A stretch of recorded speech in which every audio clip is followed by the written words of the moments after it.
अस्सलाम वालेकुम and welcome to my channel. तो मेरा नाम है जाज़िम मलिक, मैं हूँ एक निपोश ट्रेनर।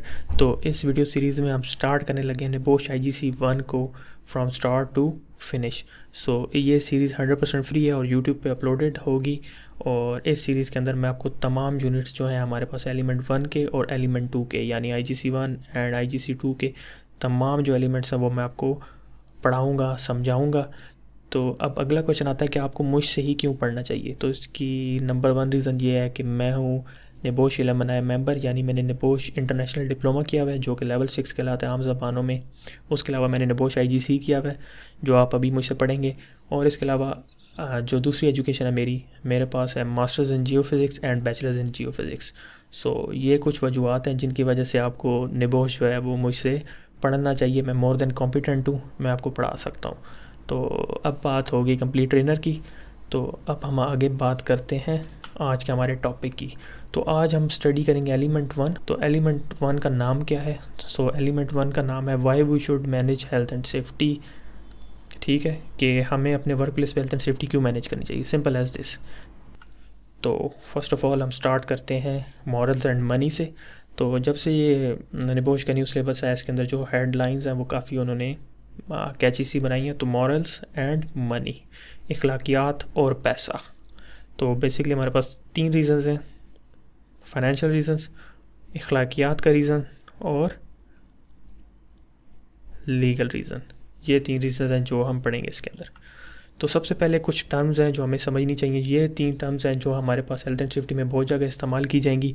इन 3 टर्म्स को हमारे लिए पढ़ना बहुत ज़रूरी है। तो ये जो टर्म्स हैं ये आप मेमोराइज़ कर लें, यानी आप इनको रट लें, याद कर लें, ये आपके काम आएंगी। मैं आपको समझाऊंगा भी, लेकिन ये जो 3 टर्म्स हैं कहीं पर जब ये यूज़ होंगी तो इनका मतलब ये होगा, दूसरा मतलब इनका कोई नहीं होगा। तो जो सबसे पहले हमारे पास टर्म है वो है हेल्थ। तो हेल्थ क्या है? एब्सेंस ऑफ डिजीज़ और इल हेल्थ। ठीक है, हमारे पास वबा और बीमारी का ना होना, ये हेल्थ कहलाता है।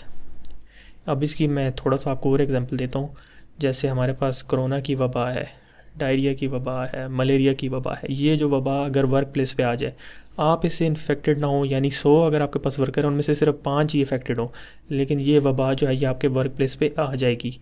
और इल हेल्थ का मतलब है कि किसी को बुखार हो गया, यानी कोविड-19 आपके वर्क प्लेस में आया हुआ है, 5 बंदों को हो गया। ठीक है, तो इसको हम डिज़ीज़ कहेंगे। और जिस बंदे को हो गया है उसको हम इल हेल्थ कहेंगे, यानी बीमारी और वबा के होने के ना होने को हम हेल्थ कहेंगे। नेक्स्ट चीज़ हमारे पास safety, absence of risk of serious personal injury. यानी सेफ्टी क्या है? हमारे पास एब्सेंस ऑफ रिस्क, ख़तरे का ना होना। ठीक है, किस चीज़ के ख़तरे का ना होना?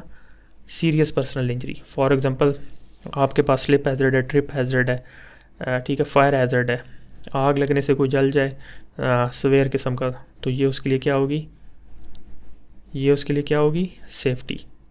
और कोई बंदा स्लिप होगा, उसकी टांग टूट गई, तो उससे ये मुराद है, यानी absence of risk of serious of personal injury, यानी किसी ख़तरे का ना होना, ख़तरा उधर ना हो, उसको हम सेफ्टी कहेंगे।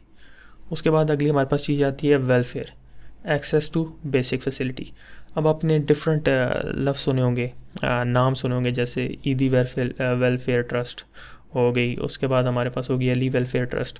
तो इनके अंदर एक वेलफेयर का मतलब आता है। इसका मतलब होता है बुनियादी ज़रूरियात। जैसे एक वर्क प्लेस पे किसी वर्कर के रहने के लिए कुछ बुनियादी ज़रूरियात होंगी। उनमें से नंबर 1 हो सकती है access to clean drinking water, यानी साफ़ पीने का पानी, साफ़ खाना, एक अच्छी एनवायरनमेंट जिसके अंदर आपके पास लाइट हो, टेम्परेचर कंट्रोल्ड हो, अगर सर्दी हो तो उसके लिए इंतज़ाम हो, हीटर्स हो आपके पास, अगर गर्मी है तो आपके पास पंखे हो, एयर कंडीशनर हो।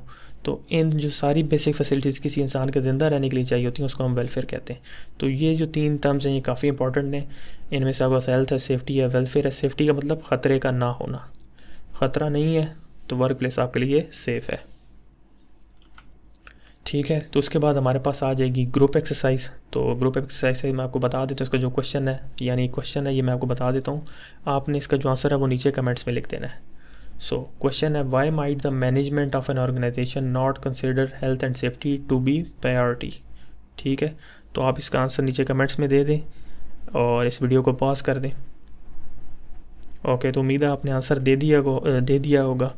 तो क्योंकि आपके पहला क्वेश्चन है, तो अगर आपका आंसर जो है वो इन तमाम पॉइंट में से अगर आपके 1-2 पॉइंट भी मैच हो जाते हैं तो ये आपके लिए मोर देन इनफ है, क्योंकि आपका पहला क्वेश्चन है। तो इसका जो आंसर बनता है वो ये है, इग्नोरेंस ऑफ लीगल ड्यूटीज़, यानी उनको जो आपके कानून है, आपके जो कानून है उनके बारे में उनको मालूम नहीं है जो हेल्थ एंड सेफ्टी से मुतालिक है। दूसरा ये है कि वो अपने स्टाफ की वेलफेयर के लिए कोई उनको केयर नहीं है, यानी उनकी केयर ही नहीं है, उनको कुछ नहीं लगता कि आपकी सेफ्टी उनके लिए इंपॉर्टेंट नहीं है। दूसरा है ये है कि focus on output and profitability at expense of workers wellbeing, यानी जो आपका वर्क प्लेस है उसकी जो मैनेजमेंट है उसकी सोच सिर्फ ये है कि वो आपसे आउटपुट क्या लेंगे, सेफ्टी उनके लिए कोई मायने नहीं रखती। तो ये एक बहुत बड़ा रीज़न है कि जब आपके पास हेल्थ एंड सेफ्टी जो है वो आपकी प्रायोरिटी नहीं होगी। उसके बाद है cost to the business taking a short term view. Health and safety जो है इसके लिए आपको हार्ड हैट्स ख़रीदने पड़ते हैं, आपको फायर एक्सटिंग्विशर्स लगवाने पड़ते हैं, ठीक है, आपको लाइटिंग का इंतज़ाम अच्छा करना पड़ता है, आपके फ़र्श के ऊपर कोई चीज़ गीली हो रही है तो उसको साफ़ करवाना पड़ता है। तो हेल्थ एंड सेफ्टी एक एक्सपेंसिव चीज़ है। तो अगर तो आपका ओनर है, आपकी जो मैनेजमेंट उसका शॉर्ट टर्म गोल है, यानी उनको अगर ये सोच उनकी नहीं है कि अगर हम फायर एक्सटिंग्विशर नहीं लगाएंगे तो आग लगेगी तो हमारा पूरा वेयर हाउस जल जाएगा, अगर उनकी सोच इतनी छोटी है तो वो हेल्थ एंड सेफ्टी के ऊपर कंसिडर नहीं करेंगे। तो ये भी एक आंसर हो सकता है।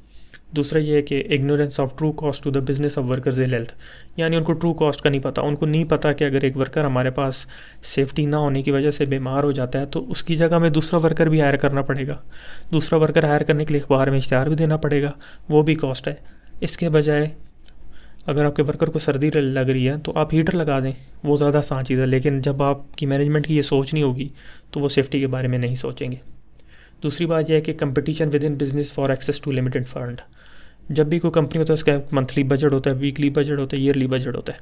अब उसके अंदर अगर तो आपके पास बजट कम है तो हेल्थ एंड सेफ्टी सबसे लास्ट में आएगा, जो पैसे बच गए वो हेल्थ एंड सेफ्टी पे लगने हैं। अगर आपकी सोच ऐसी है तो फिर आपके पास वर्क प्लेस जो है वो सेफ़ नहीं होगा। उसके बाद ये है कि अनविलिंगनेस और lack of resources to devote time to health and safety management. इसका भी ये भी वही पॉइंट है कि आप अगर टाइम नहीं देंगे हेल्थ एंड सेफ्टी को तो आपका वर्क प्लेस सेफ़ नहीं होगा। उसके बाद ये है कि failure to perceive hazards in their operation, यानी एक ख़तरे को आप माने ही ना। यानी एक वर्कर हाइट पे काम कर रहा है, वो आपकी जो मैनेजमेंट है वो कहे कि इससे कुछ नहीं होता, हम इसको फॉल अरेस्ट इक्विपमेंट नहीं देंगे। यानी मैं सिंपल ज़बान में आपको बताता हूँ कि हम इसको, जिसको हम हुक कहते हैं आम ज़बान में, जो हुक एक वर्कर बांध लेता है जब वो किसी हाइट पे जाता है, कि हम उसको नहीं देंगे, ये कोई मसला नहीं है, ये 10 फुट से कुछ नहीं होता। अगर आप ख़तरे को नहीं समझेंगे तो हेल्थ एंड सेफ्टी उधर बनती नहीं है। तो उसके बाद है cavalier attitude to the management of risk, यानी आप ख़तरों को सही तरीके से संभालेंगे नहीं तो यही होगा, ठीक है। तो ये कुछ पॉइंट्स हैं, अगर इनमें से आपने 2-3 भी लिख दिए तो मेरी तरफ से वेरी गुड, आप क्लियर हैं, आप आगे चलें। तो आगे हमारे पास जो टॉपिक है वो है moral reasons for managing health and safety, यानी कौन सी अखलाकियात की वजह है। तो इसको जो हमारे पास राइटर है वो समझाना चाह रहा है कुछ नंबर्स दे के आपको। ये नंबर्स उसने लिए हैं ILO के सेफ वर्क प्रोग्राम से। अब हमारे पास ILO क्या है, ये है इंटरनेशनल लेबल ऑर्गेनाइजेशन, ये हमारे पास यूनाइटेड नेशंस का एक पार्ट है। यूनाइटेड नेशंस का वो पता होगा कि आपके पास दुनिया के डिफरेंट ममालिक हैं, ऑलमोस्ट 200 जो मुल्क हैं उन्होंने मिल के एक बॉडी बनाई हुई है जो जिधर वो बैठ के अपने मसले हल करते हैं। तो यूनाइटेड नेशंस का ही आगे से एक प्रोग्राम है, एक पार्ट है जिसको हम कहते हैं ILO यानी इंटरनेशनल लेबल ऑर्गेनाइजेशन। और उसके जो सेफ वर्क प्रोग्राम है, ये जो पूरी दुनिया के अंदर डेटा हेल्थ एंड सेफ्टी से रिलेटेड होता है ये गैदर करता है फिर पब्लिश करता है। उसके मुताबिक दुनिया के अंदर 3.5 lakh work related fatal accidents each year, यानी दुनिया के अंदर हर साल 3.5 लाख ऐसे एक्सीडेंट्स होते हैं जिसके अंदर किसी ना किसी की जान जाती है। तो ये एक अखलाकियात की बहुत बड़ी वजह है। दूसरा पॉइंट हमारे पास ये है कि 2.75 मिलियन वर्कर्स, यानी 27,50,000 जो हमारे पास वर्कर्स हैं वो हर साल मर जाते हैं काम करने के दौरान। कितने? 27,50,000 वर्कर्स। और हमारे पास 2.4 बिलियन यानी 24 लाख जो लोग हैं वो किसी बीमारी की वजह से मर जाते हैं एट वर्क प्लेस। इसकी एग्जांपल है हमारे पास एस्बेस्टोस। ये एक मटेरियल है, जब आप इसको इनहेल कर लेते हैं तो आपको लंग्स कैंसर हो जाता है। उसके बाद हमारे पास जैसे डॉक्टर्स हैं, लैब टेक्नीशियंस हैं, उनको अगर वो उनको बीमारियां लग जाती हैं दूसरे बंदों से। आपने अभी रिसेंट एग्जांपल देता हूँ, जैसे कोविड की वजह से काफ़ी ज़्यादा डॉक्टर्स की अमवात हुई हैं, तो वो सारी भी वर्क रिलेटेड डिजीज़ से आई हैं उनको। उसके बाद हमारे पास हर साल 270 मिलियन एक्सीडेंट्स होते हैं और 160 मिलियन लोग बीमार होते हैं, और इसके ज़रिए दुनिया का जो 4% GDP है वो ज़ाया हो जाता है। तो ये जो वजूहत हैं, ये जो 5 बड़ी वजूहत हैं जो हमें ILO ने दी हैं, ये हमारे लिए अखलाकियात के लिए बहुत बड़ी और बहुत इंपॉर्टेंट वजह हैं, जिनकी वजह से हमें हेल्थ एंड सेफ्टी के ऊपर बहुत ज़्यादा फोकस करना चाहिए। उसके बाद हमारे पास फिर एक और ग्रुप एक्सरसाइज आ जाती है। ये काफ़ी इंटरेस्टिंग ग्रुप एक्सरसाइज है, मैं पढ़ देता हूँ आपको। An employee at your work place, एक एम्प्लॉय है आपके वर्क प्लेस पे, उसको एक सीरियसली इंजरी होगी है एक एक्सीडेंट के अंदर। तो अब आप इफ़ेक्ट्स बताएं of this accident to the injured employee, company and line manager. यानी अब क्या क्या इफ़ेक्ट्स जो होंगे इस एक्सीडेंट की वजह से एम्प्लॉय को, कंपनी को और लाइन मैनेजर को। आपने 3 हेडिंग्स देनी है और अब नीचे बता देना है कि क्या क्या जो इफ़ेक्ट्स हैं वो इन 3 बंदों पे आएंगे। तो इसका आंसर आप कमेंट्स में लिख दें, मैं ज़रूर चेक करूँगा, कोशिश करूँगा और आपको बताऊँगा कि आपने क्या सही किया कि नहीं किया। तो अभी आप इस वीडियो को पॉज कर दें और अपना आंसर लिखें। ओके, तो उम्मीद है आपने अपना आंसर लिख लिया होगा। तो आइए चेक करते हैं कि क्या हमारे पास आंसर है। अगर इनमें से कुछ पॉइंट्स भी, या इनसे ये नहीं कि आपने यही आंसर लिखना है, ये चीज़ नहीं है, इसके इर्द गिर्द तक भी अगर आपने लिख दिया है तो वो करेक्ट है। तो जो हमारे पास इंजर्ड एम्प्लॉय है उसके साथ क्या होगा, उसको क्या इफेक्ट होगा। नंबर 1, उसको दर्द होगा, ठीक है, उसको सफरिंग होगी। अब क्योंकि उसकी अल्लाह ना करे फॉर एग्जांपल अगर उसकी टांग टूट गई है तो अब वो काम पे अगले 10 दिन नहीं आएगा, तो उसकी तनख्वाह कटेगी। अब जब वो घर जाएगा, उसकी वाइफ है, उसकी मदर है, उसके बच्चे हैं, वो अपने बाप की टूटी हुई टांग देख के परेशान हो जाएंगे, उनके ऊपर साइकोलॉजिकल जो हैं वो इशूज़ आएंगे। जो उनकी वालदा मोहतरमा है वो बहुत परेशान हो जाएंगी, उनकी वाइफ बहुत परेशान हो जाएंगी, तो उनकी पूरी की पूरी फैमिली जो है वो इस उनके गिरने की वजह से इफ़ेक्ट होगी। कंपनी को क्या मसला होगा कि उन्होंने, अब कंपनी वालों ने, अब वो बंदा तो 10 दिन नहीं आएगा लेकिन उसकी तनख्वाह तो देनी है उन्होंने।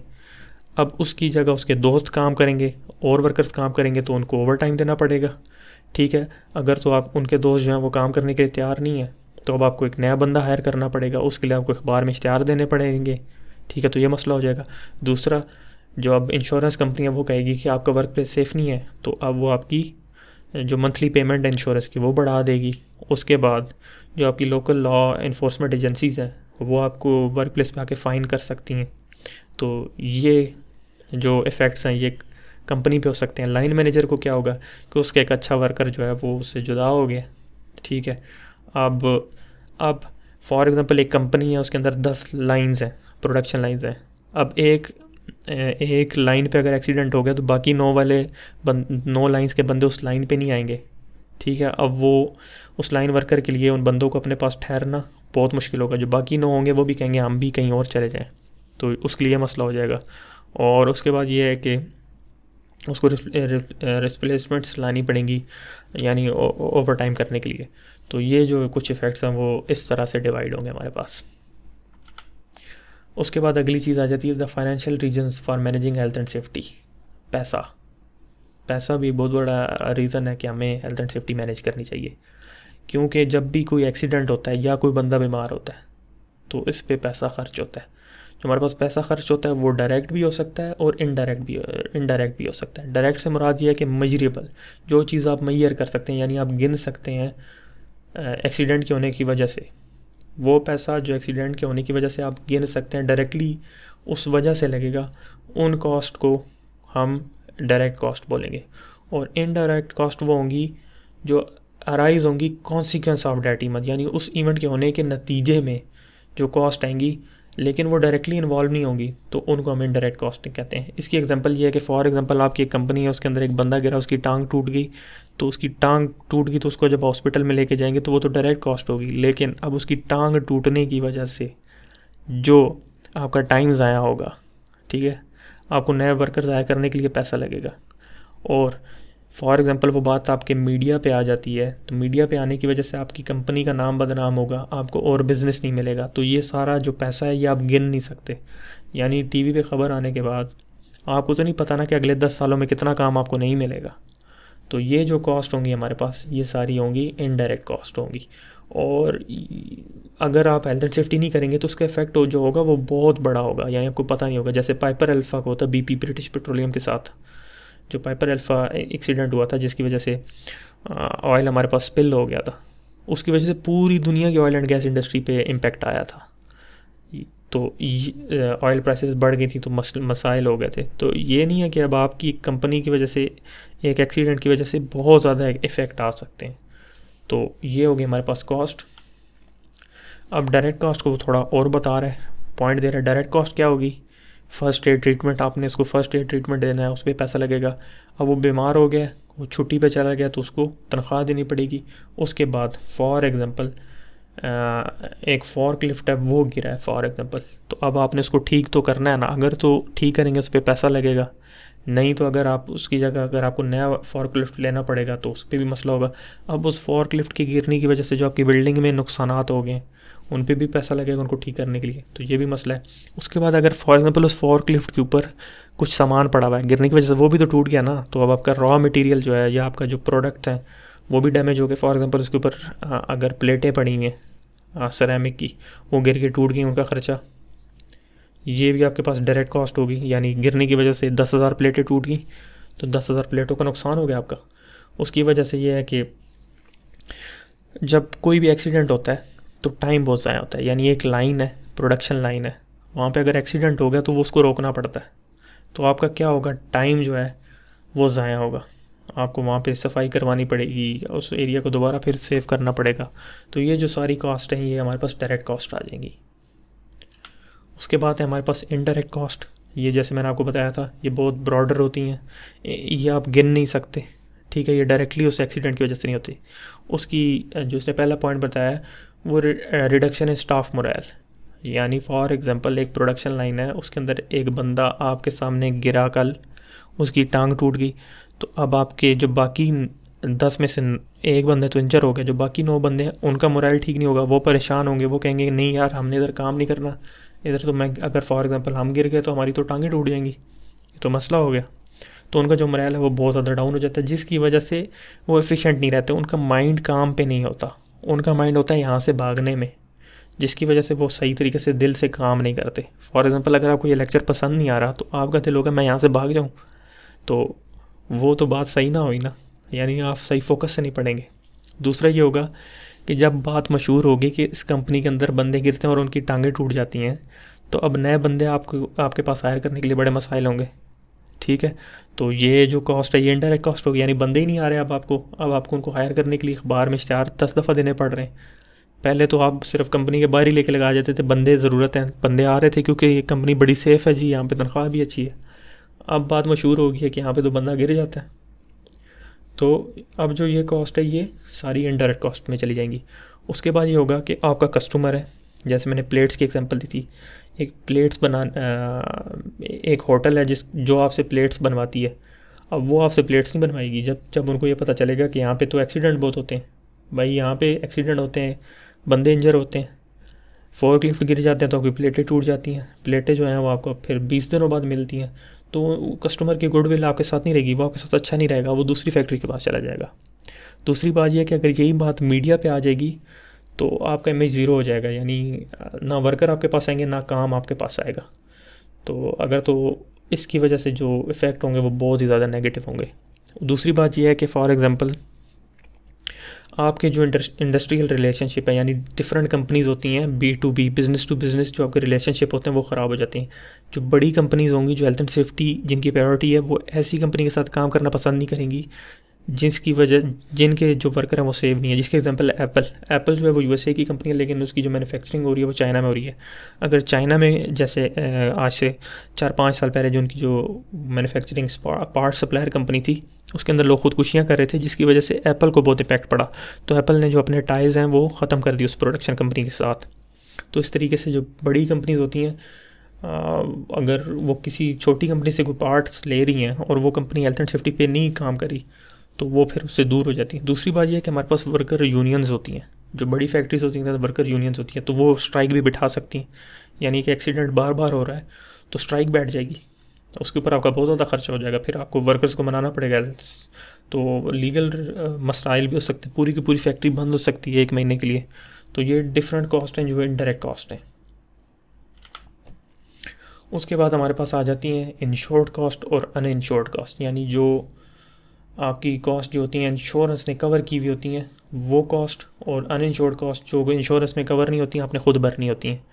जो इंश्योरेंस होती है वो बहुत थोड़ी चीज़ों की होती है, जैसे आप एग्जांपल में देख सकते हैं, ये एक हमारे पास आइसबर्ग है, यानी एक बर्फ़ का टुकड़ा पानी के अंदर, वो 90% नीचे होता है, सिर्फ 1% 10% ऊपर से नज़र आता है।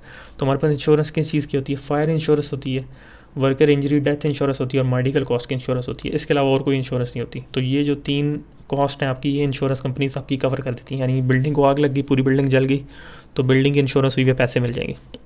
वर्कर गिरा, उसकी टांग टूटी, उसके मेडिकल के जितने पैसे वो इंश्योरेंस हुई उस वर्कर की, वो कंप्लीट हो गए।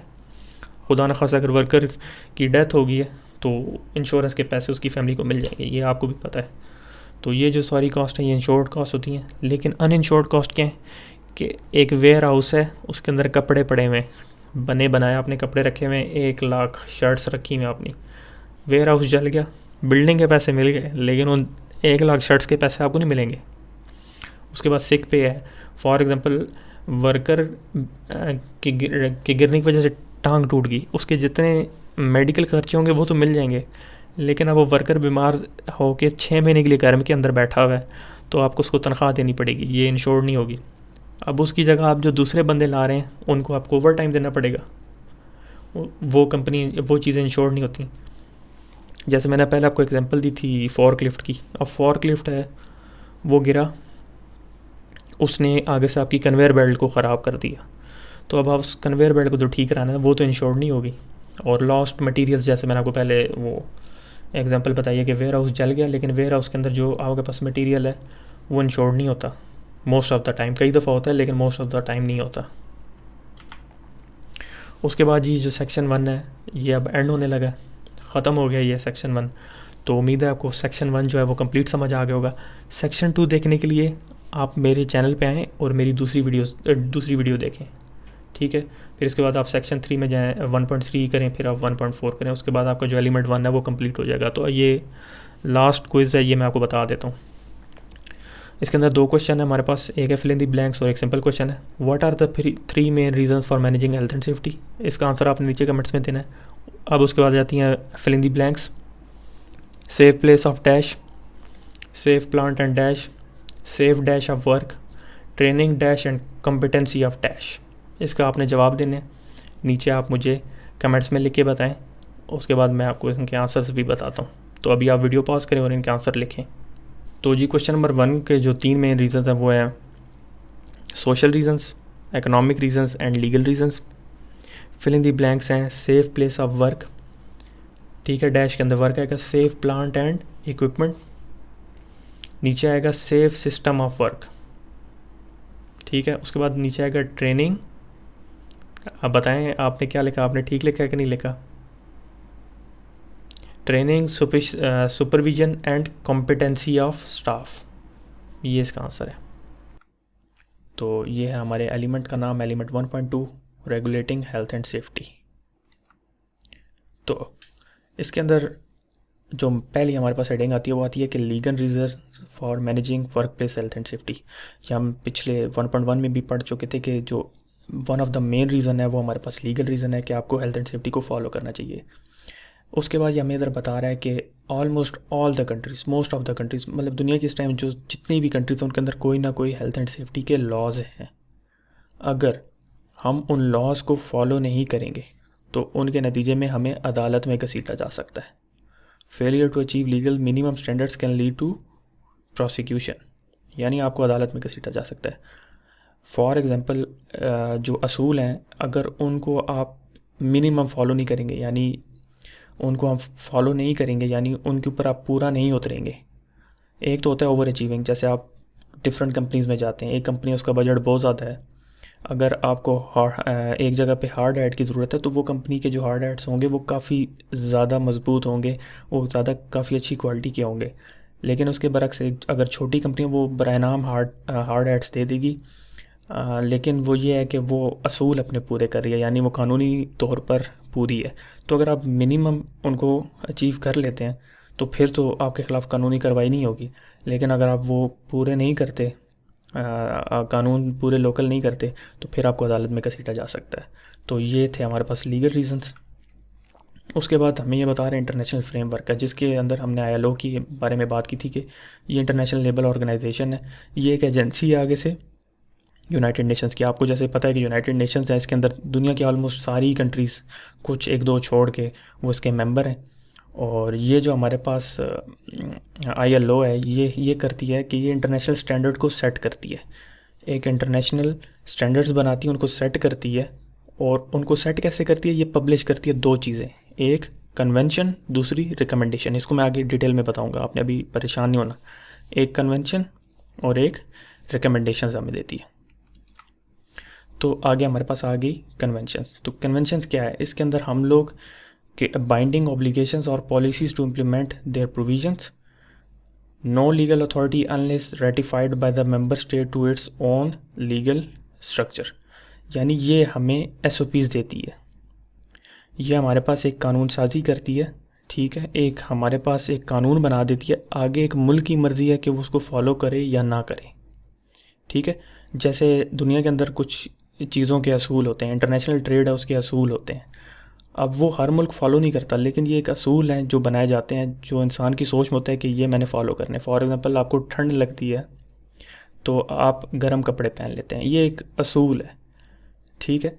मतलब हर मुल्क इसको, मतलब अगर एक्सेप्ट ना, हर बंदा एक्सेप्ट ना करे, कोई बंदा ना पहने, वो अलग बात है। लेकिन ये दुनिया के कुछ असूल हैं, कुछ पॉलिसीज़ होती हैं, कुछ पॉइंट्स होते हैं जिनको आपको फॉलो करना होता है। तो इसके अंदर ये हमारे पास कन्वेंशन बना देती है। जो कंट्री इसको अपने कानून में ले आती है तो वो उसको एक्सेप्ट कर लेती है। जैसे इंडिया, जैसे दुनिया के अंदर इस टाइम 47 कन्वेंशन है, जिसके अंदर से 46 है वो इंडिया एक्सेप्ट करता है, इंडिया ने अपने कानून में वो डाल ली हैं।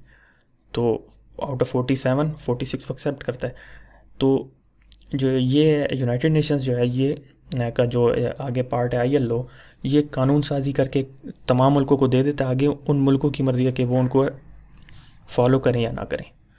आगे फिर आ जाता है कि रिकमेंडेशन क्या होती है। ये एक डॉक्यूमेंट होता है जो हमें गाइडेंस प्रोवाइड करता है उस पॉलिसी पे, उस लेजिस्लेशन पे और उसकी प्रैक्टिस पे, ठीक है। पॉलिसी, लेजिस्लेशन यानी कानून साजी, एंड प्रैक्टिस यानी उसको आपने अप्लाई कैसे करना है। फॉर एग्ज़ाम्पल, एक हमारे पास कानून बन गया कि हम अपने हार्ड हैट्स यूज़ करने हैं, तो आगे से ये उनकी प्रैक्टिस बताता है कि यानी हार्ड हैट्स कैसे हों, क्या किस टाइप के हों, कब यूज़ करने चाहिए, क्यों यूज़ करने चाहिए, कहाँ से आप ख़रीद सकते हैं।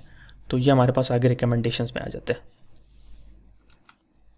उसके बाद ये कुछ उनकी एग्जांपल्स दे रहा है, कुछ रेगुलेशंस बता रहा है जो ILO ने बनाई हैं। सबसे पहले ऊपर हमें कन्वेंशन बता रहा है और नीचे रिकमेंडेशन बता रहा है। तो जो कन्वेंशन है वो हमारे पास C-155 है, ये आप गूगल पे जाके सर्च भी कर सकते हैं, ILO की वेबसाइट पे भी ये अपलोड है।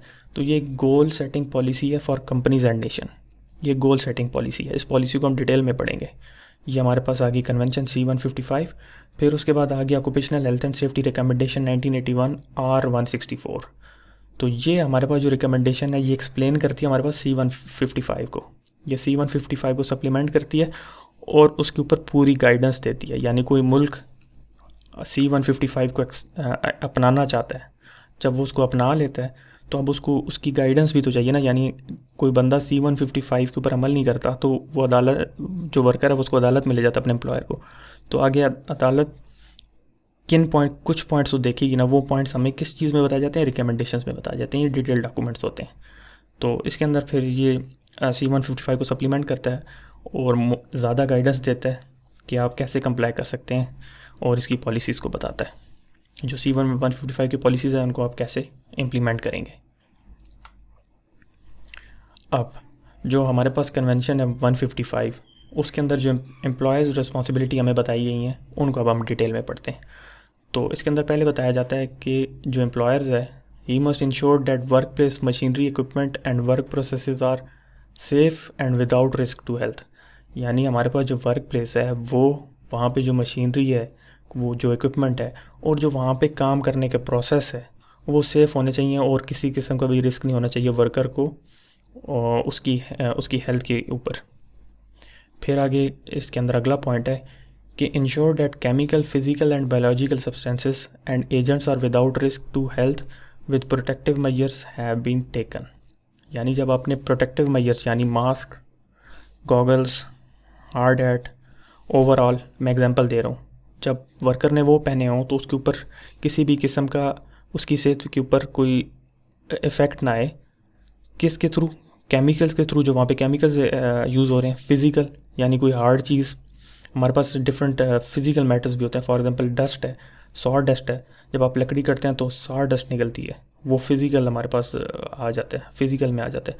और बायोलॉजिकल के अंदर हमारे पास आ जाते हैं, बीमारियाँ आ जाती हैं, वायरसेस आ जाते हैं, बैक्टीरिया आ जाता है, फंगस आ जाती है। ऐसी चीज़ें इनकी वजह से किसी इंसान पे असर ना हो जब उसने पूरा प्रोटेक्टिव इक्विपमेंट पहना हो।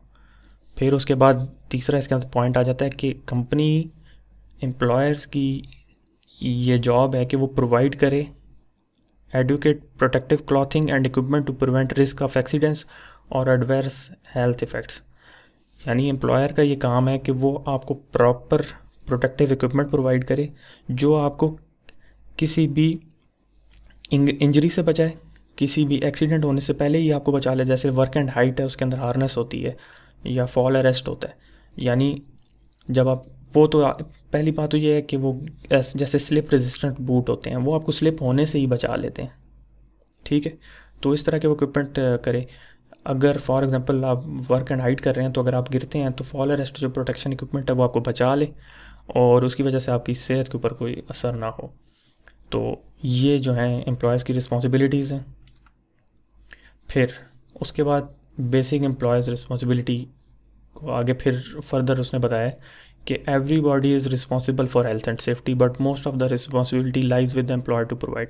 यानी हेल्थ एंड सेफ्टी हर किसी के ऊपर लागू है, चाहे वो वर्कर हो, चाहे वो ओनर हो या कोई विज़िटर हो। यानी आप किसी वर्क प्लेस को विज़िट करें तो आपके ऊपर आपने हेल्थ एंड सेफ्टी को प्रायोरिटी बनाना है, ये आपका काम है। यानी ये नहीं कि आप विज़िटर हैं, आप वहाँ पे वर्क प्लेस पे चाय पी रहे हैं और चाय गिरा दी, उसके बाद आपने उसको साफ़ नहीं किया, किसी को बताया नहीं, पीछे से कोई बंदा है वो स्लिप हो गया, तो ये हर किसी पे लागू होती है।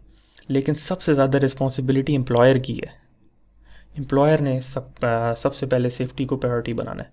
तो उसने क्या करना है? उसने सेफ़ प्लेस ऑफ वर्क देना है, यानी सेफ़ काम करने की जगह देनी है, सेफ़ प्लांट एंड इक्विपमेंट, यानी उसने सेफ़ मशीनरी आपको प्रोवाइड करनी है, सेफ़ सिस्टम ऑफ वर्क, यानी उसने जो हमारे पास वर्क फ्लो है उसको ऐसा बनाना है कि आप सेफ़ रहें। कोई मशीनरी है जिसके अंदर ज़्यादा देर काम करने से, फॉर एग्जांपल एक मशीन है वो वाइब्रेशन प्रोड्यूस करती है, अगर आप ज़्यादा देर उस पर काम करेंगे तो आपकी हेल्थ पे इफ़ेक्ट होगा, आपको चक्कर आएंगे। तो उसने ऐसा सिस्टम बनाना है कि वो जो इक्विपमेंट है वो सेफ़ हो जाए। फॉर एग्जांपल सीट है, जैसे एक ट्रक है उसके अंदर वाइब्रेशन है, फॉर एग्जांपल मैं आपको एक एग्जांपल दे रहा हूँ, या कोई मशीन है जिसके अंदर वाइब्रेशन हो रही है तो वो उसके अंदर शॉक लगा दे, डैम्पर्स लगा दे कि उसकी वाइब्रेशन ही कम हो जाए। अगर वो वाइब्रेशन कम नहीं हो सकती, मशीन ऐसी है, तो वो ये कर दे कि बंदों को रोटेट कर दे, यानी सब बूढ़े बंदे को उसके ऊपर ना बैठाए, जवान बंदों को लेके आए, फिज़िकल फिट बंदों को लेके आए और उनको थोड़े टाइम के लिए, यानी साल में सिर्फ 10 दिन भाई वो इस पे काम करेंगे, उसके अलावा नहीं करेंगे। उसके अलावा वो ट्रेनिंग दे, सुपरविजन दे, यानी एक सेफ्टी ऑफिसर भी आएगा जो देख रहा हो कि भाई ये वाला हार्ड हैट इस टाइम पे पहनना है और अगले बंदे ने वो पहना हुआ है, और उसने ये चेक करना है कि जो वो स्टाफ हायर कर रहा है आया उसको काम आता भी है कि नहीं, उसकी काबिलियत कितनी है, ये भी उसने चेक करना है। ये सारे काम जो है हमारे पास एम्प्लॉयर्स पे आ जाते हैं। उसके बाद फिर हमारे पास एम्प्लॉयज़ रिस्पॉन्सिबिलिटी आ रही हैं, जो आर्टिकल 10 ऑफ रिकमेंडेशन 164 है। अब ये उसके ऊपर हमने पीछे कन्वेंशन पढ़ी थी, अब उसके ऊपर हम रिकमेंडेशंस पढ़ रहे हैं, यानी ये उनको अब और डिटेल में बता रहे हैं। तो इसके अंदर क्या है? सबसे पहले provide and maintain work place machinery and equipment and use working method that are safe. जैसे हमने पहले कन्वेंशन में पढ़ा C-155 में, उसी तरीके से इसको और एक्सप्लेन कर रहा है कि एम्प्लॉयर्स का काम है कि वो प्रोवाइड करे, ये नहीं कि सिर्फ एक दफ़ा दे दिया, उसको मेंटेन भी करना है, उसको ठीक भी करना है, उसको रिपेयर भी करना है, उसको हमेशा सेफ़ रखना है। ये नहीं कि एक दफ़ा कोई सेफ़ चीज़ ख़रीद ली तो उसके बाद बस ठीक है ख़रीद ली, नहीं, उसको मेंटेन करना है। किस चीज़ को? अपनी वर्क प्लेस को। फॉर एग्ज़ाम्पल ये काम नहीं है एम्प्लॉयर का कि उसने बस AC लगाया और छोड़ दिया, AC को मेंटेन भी करना है, AC को चलाना भी है, और ये भी चेक करना है कि आया AC काम कर रहा है भी है कि नहीं कर रहा। मशीनरी होगी, इक्विपमेंट हो गया, और जो वर्किंग मेथड मैंने आपको पहले डिटेल में समझाएं, जो काम करने के तरीके हैं उनको सेफ बनाना। उसके बाद उसने क्या करना है? उसने नेसेसरी इंस्ट्रक्शन देनी है ट्रेनिंग देनी है एंड सुपरविजन देनी है an application and use of health and safety measures. यानी जो हेल्थ एंड सेफ्टी मेजर्स किसी वर्क प्लेस पे इम्प्लीमेंट हुए हैं तो उनके बारे में इंस्ट्रक्शन भी देनी है, ट्रेनिंग भी देनी है। जैसे आपने अक्सर लफ्ज़ सुना होगा इंडक्शन ट्रेनिंग, यानी कोई एम्प्लॉय नया वर्क प्लेस पे आता है तो उसको इंडक्शन ट्रेनिंग दी जाती है, उसको सारा समझाया जाता है कि यहाँ पे क्या हैज़र्ड्स हैं, आपने उनसे बचना कैसे है। तो ये ट्रेनिंग्स दी जाती हैं। उसके बाद वक्तन फ़वक्तन ये एम्प्लॉयर का काम है कि वो ट्रेनिंग देता है। ये नहीं कि एक दफ़ा ट्रेनिंग दे दी तो बस अब रिटायरमेंट पे ही इनको बस अब अल्लाह हाफ़िज़ बोलना है, ये नहीं, बार बार ट्रेनिंग। इसी तरह आपके अगर कोई फैमिली मेम्बर या कोई बड़ा काम कर रहा है तो हमेशा आप सुनते होंगे कि ट्रेनिंग है जी मेरी 6 महीने बाद, हर 6 महीने बाद आप सुनते हैं ट्रेनिंग, हर महीने बाद सुनते हैं ट्रेनिंग है। तो ये ट्रेनिंग इसलिए होती है ताकि चीज़ें आपको याद रहें, रिफ़्रेश रहें।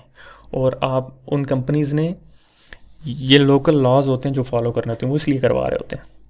ठीक है। उसके बाद क्या है, introduce organisational arrangements relevant to activities and size of undertaking. यानी उसकी जो ऑर्गेनाइजेशन है उसकी अरेंजमेंट ऐसी हो जो जो काम करें उसके मुताबिक हो। फॉर एग्ज़ाम्पल ये नहीं हो सकता कि एक एक फॉर एग्ज़ाम्पल एक कंस्ट्रक्शन एरिया है, उसका साइज़ है फॉर एग्ज़ाम्पल 100 स्क्वायर किलोमीटर, यानी 100 स्क्वायर किलोमीटर के अंदर आप कंस्ट्रक्शन करें, आप रोड्स बना रहे हैं। तो ये नहीं कि जो आपका सेफ्टी ऑफिसर है वो सिर्फ ऑफिस में बैठा हुआ है, नहीं, आपने अरेंजमेंट बनानी है ऐसी कि वो सेफ्टी ऑफिसर वर्क प्लेस पर भी जाके चेक करें। यही अगर एक छोटी फॉर एग्जाम्पल मैं देता हूँ, एक फैक्ट्री है तो उसके अंदर एक सेफ्टी ऑफिसर से भी काम चल सकता है, एक मैनेजर से भी काम कर सकता है, एक लाइन मैनेजर हो सकता है और एक सुपरवाइज़र हो सकता है। लेकिन एक बड़ी फैक्ट्री है तो उसके अंदर 20 लाइन मैनेजर होंगे, हर डिपार्टमेंट का अलग मैनेजर होगा, फिर ऊपर जनरल मैनेजर होगा। तो डिपेंडिंग ऑन द साइज़ आपने अरेंजमेंट्स बनानी है। उसके बाद उसका काम है provide PPE and clothing without charge to the worker. यानी जो आपके पास पर्सनल प्रोटेक्शन इक्विपमेंट है जैसे गॉगल्स हो गए, हार्ड हैट्स हो गए, मास्क हो गए, ओवरऑल्स हो गए, तो ये फ्री ऑफ कॉस्ट देने हैं, उनके पैसे नहीं लेने वर्कर से, ये फ्री ऑफ कॉस्ट प्रोवाइड करनी है। उसके अलावा ensure that work organisations particularly working hours and rest breaks does not adversely effect occupational health and safety. यानी आपने ये नहीं करना कि एक वर्कर को बुलाया और उसको कहा कि आपने 36 घंटे लगातार बस चलानी, ऐसे नहीं होगा। यानी आपने जो वर्किंग आवर्स हैं वो ऐसे सेट करने हैं जो सेफ़ हो। फॉर एग्जांपल ड्राइविंग के लिए जो सेफ वर्किंग आवर्स हैं, फॉर एग्जांपल मैं दे रहा हूँ वो 8 घंटे हैं, ठीक है, और हर 4 घंटे बाद 10 मिनट की ब्रेक है। तो ये इस तरह आपने प्रोवाइड करने हैं।